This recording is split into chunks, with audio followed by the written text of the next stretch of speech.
અમરેલી જિલ્લાના જશવંતગઢ વિસ્તારમાં સુવિધાપથ અંતર્ગત બનેલા કરોડો રૂપિયાનો માર્ગ તૂટી જતા સ્થાનિકોમાં ભારે રોષ ફાટી નીકળ્યો છે।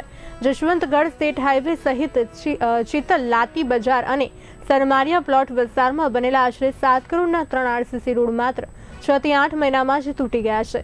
વિજિલન્સ તપાસ પૂર્ણ થયા બાદ પણ યોગ્ય સ્પષ્ટતા ન મળતા અને રોડ તોડવાના નિર્ણય પર સવાલો ઉઠી રહ્યા છે।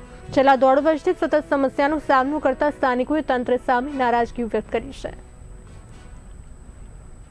2025માં કામગીરી ચાલુ થઈ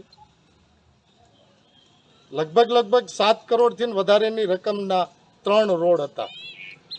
જશવંતગઢ સ્ટેટ હાઈવે, ચિત્તલ, જશવંતગઢ લાતી બજાર, સરમાળિયા પ્લોટ, આ 3 રોડના એક સાથે ટેન્ડરિંગ થયા હતા, જે ગત દિવાળીએ રોડ પૂર્ણ થયેલા હતા, જે હાલમાં 6-8 માસ પૂર્ણ થયા પછી લાતી બજાર, આંબેડકર નગરની બાજુમાં, કાંગેસિયા પ્લોટ, ભક્તિનગરની બાજુમાં અને નિશાળ પાસે આ 3 જગ્યાએ રોડ તોડી નાખવામાં આવ્યા છે।